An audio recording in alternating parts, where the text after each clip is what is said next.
What up, my people? This is your boy Leo. I'm here with Ray, and welcome to another edition of Roll Up and Wrestle. Don't forget, tonight we will be live at 10 o'clock right after AEW and NXT. Enjoy the show. All right, we have a quick special episode for you guys. So last night on Talk of Jericho, he dropped a podcast with Dax and Cash, and he did the whole interview with them. And they said some interesting things in the podcast. They definitely did. I don't know where to start on this. I did like it. I did like the interview. They did sound like they were there for the company, but they just weren't happy with their role. They weren't happy with the division. Yes, they weren't happy with the division. You're correct. They weren't happy with the division. They were willing to sit there and work through their contract. They were willing to sit there and do their little comedy gimmick if they had to until June. They were okay with that. Yeah, either way, they were going to leave. Yeah, but they were leaving no matter what. I thought it was interesting that Dusty told Dax that he was the best wrestler NXT had. It was just to cheer him up. You think so? You remember who was there at that time? Sami Zayn. All of them were there. Yeah, that's true. Sami Zayn was in that moment where it happened. They were all there. Finn, they were all in NXT by that time. So, I mean, who knows? Dusty was there. We're just going by, like, talent that was, in NXT. But Dusty saw it then. I mean, Dusty was running things, so. You also got to remember, Dusty is very old school. Well, yeah, they have the old school feeling, Revival. Yes, but Dusty also has that old school mentality. Well, they get compared a lot to Tully and Arn Anderson. Which they're not, which was a surprise. I forgot who they said they watched a lot of. Dennis and Bobby. Yes, Dennis and Bobby. I have no idea who Dennis and Bobby is, but after this, I will watch some Dennis and Bobby wrestling and find out. Never heard of them either. I thought when Jericho mentioned the Tully Blanchard and Arn Anderson, I'm thinking like, all right, this is it. They're going to just say, yeah, we got our stuff from them, but no. And I was just like, oh, okay. That's out the window now. Nobody could use that. Nope. Now it's Bobby and Dennis. I'm having such a hard time remembering those names. Vince couldn't believe that they could speak well because they're from down south. I never judge a book by its cover until I get to know someone. So just because you're from down south, I'm not going to be one of those people who are like, oh, you're an inbred. Not WWE. No, obviously not. They gave that away. They said that the higher-ups just couldn't comprehend that they spoke well. I like how they said it wasn't just Vince. Yes, it wasn't just Vince. I like how he says, like, it's not all Vince in these decisions. Like, people think because he's the main guy that it's him. It's really not. He has other people that tell him things, but it's not just, it's not all Vince that makes all these decisions. Yeah, I also can see that because even though Vince is the say-all, be-all, he can't worry about everyone and what they're doing, and he's having the people that he trusts, and he's taking their word for it. Well, they had good points. Like, how do you recover a division like the tag team after Strowman ran through it and won the belt with a 10-year-old? Like, how do you bounce back from that with all these great teams? It would take some time. The Revival had a point. The division died when Braun Strowman and Nicholas won the tag belts. Yeah, that division, yeah. A 10-year-old and Braun Strowman won the tag belts. How do you don't bounce back from that? You don't. It's the end of a division. You buried whatever that was of a tag team division. It was like, okay, you wanted the little popularity ratings. That's cool because it's Mania, but it's like you just had Strowman and this little kid who didn't do nothing take down one of your best tag teams at the time in Cesaro and Sheamus. Like by himself. Yeah, by himself. and Little Nick was just standing out there. He got his hot tag. Oh, of course. The fans will get excited, but there's no point of it. Yeah, I also found it interesting that they said that you'll be featured more if you're two singles being put together as if you was like an actual tag team who looked alike, who wrestled the same and was the same. Well, I'm glad they did bring that up because if you think about it, there are times that they just put people together. So like sometimes they just get lucky and put the right two people together that was single competitors and now they got themselves a tag team. I mean, now they're not doing it right. I mean, we just had a burial on Monday with Ricochet and Alexander. You consider that a burial? On Monday, yeah. They lost to a guy Vince is gonna slowly project on. I read sources on it. It's true. Yeah, Vink is getting the slow push, and Shane Thorne is a solid work on Raw, but a job on NXT. So that 2 different days, two different areas. On Monday you mean something. On Wednesday, not really. Wednesday you get choked out by Dexter Lumis, but that was then. This is now. But the Revival had points that once Nicholas and Strowman won the belts, it really didn't matter who won them after. Yeah. It really didn't. I found it interesting that when Vince himself presented the comedy act to them in front of everybody, that they just started laughing about it, and they were like, okay, we'll do it, but we're still not going to resign. As in, like, we're still going to do this comedy act, but you're not going to stop us, and if we get this over, which we are, because we're gonna put everything we have into this, and we're gonna get this over, but we're still not gonna resign. Like, I found that very intriguing, very interesting, because their in-ring work will have never changed. So they're loved for their in-ring work. They're loved for their mic skills, and even as a comedy act, I believe they could have gotten over. Would they have wanted? Have they would have gotten over with that gimmick, it would have said a lot about who they are as professionals. And in that segment that they also spoke about that, it's not the wrestlers that leak information, apparently. It's Creative. Creative is the one that leaks information. And that's how the wrestlers find out about information. I'm not shocked when they said that. I know there's creative people that got some sources that they go to give out some stuff, and that source probably gives them a little something. It happens. If I had news like that, I have people on the side. Like, you need some news? You want some views for your thing? I got news for you. I can tell you who's gonna win. Money in the Bank or yada yada yada. It's not hard. That type of job. Come on, think about it, Ray. You had that job. You have like 5 sources lined up. Like who try to pay the most for you? You have a bidding war. You write to the 500 group chat like, breaking news. I have whoever writes the highest bid. Boom, sell that to me. Here's the story. I would do it.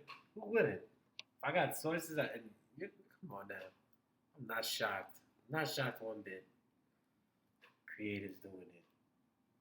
Tell you, man, Dave Meltzer's. Vince knows. Dave Meltzer's close to a lot of people there because they've been there for quite some time. Dave's one of the 5 people in the group chat. They just give it to him. They write it to everyone like bidding war, but then they give the individual to Dave like, okay, Dave, here's what's going on. Yada yada's gonna win. This one's gonna start a feud, and then Dave finds the rest. He's like, oh, okay, I know who to call for each one. And that's it. Dave breaks it down by like 2 hours. What's going down? Exactly, by detail. So apparently the rumors going around that they declined the $750,000 contract was not correct. The number is actually quite higher than what people thought it is. I don't know. I respect them for turning down that much amount of money per year. I respect them for believing in themselves, betting on themselves. Like they said on the podcast, Jericho once did, and a lot of other wrestlers once did. They took a bet on themselves to go to a different place to make money. Man, it sucks. It just sucks. How does it suck? It's actually better now. We're about to see a lot of great tag team matches. Oh, of course we are. But it just sucks that they had to go through this. That's what it sucks. It's like, well, that's the only way you get out of those contracts. You just have to deal with the nonsense they give you in the end, and WWE's gonna try to pull off whatever to keep you. Like let's say you got injured, they'll bring that nonsense back in there. Like, oh, you got injured here, so you had to make up the time. I'm glad they left. I'm so glad. So am I. I'm happy. I'm excited. They said they want to work with Impact, ROH, and New Japan. If that tournament in the fall for the tag teams is up in New Japan, I can see them in it. So that adds a third American team. If all three of them can get in it, that'll be great for New Japan. That'll be a lot of exposure for them. It'll help out all 6 of the boys. They'll do well. I would like to see them in ROH for a few. There are, I think, maybe 2 tag teams I can think of besides, well, including the Briscoes. That's the main one. That's the main one, but I do believe there's one more in there that I can see them wrestling. I just can't remember who. Well, they mentioned all the teams they wanted to wrestle. They did, but they still have a list.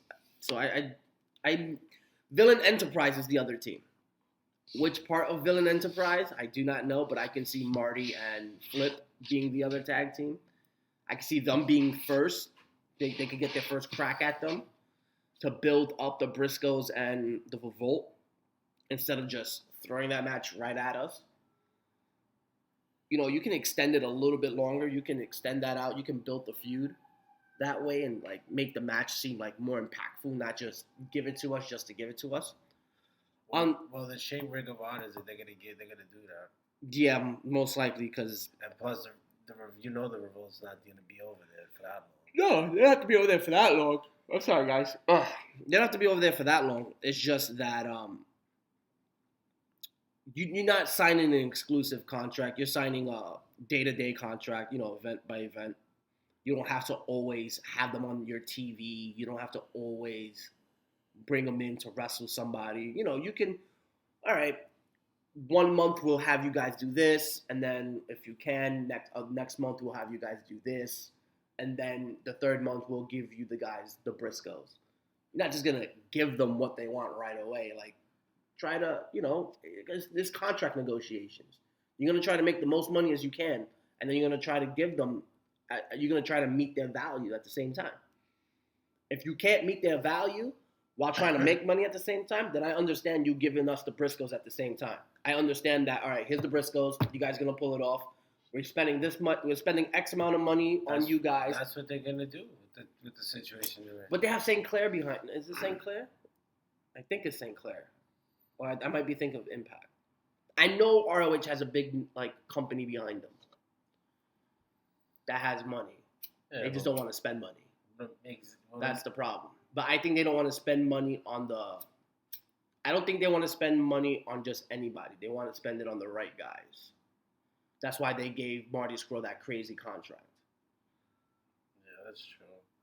But I mean, for the Ring of Honor, I could just see that they'll throw the Briscoes right away, set up a big feud there. I was really shocked with the choices he had for New Japan.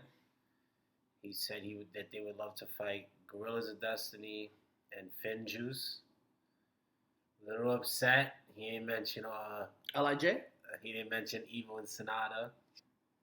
Because I feel like they are the best tag team over there. But obviously, I would love to see that match. But I didn't mind the God one. Juice and Finn would be good because they're stiff. They're stiff wrestlers now with great chemistry. A lot of good matches. Obviously, they mentioned the Young Bucks. Yeah. That's the dream match. They said themselves. I also like how they said the rivalry started. It was jealousy.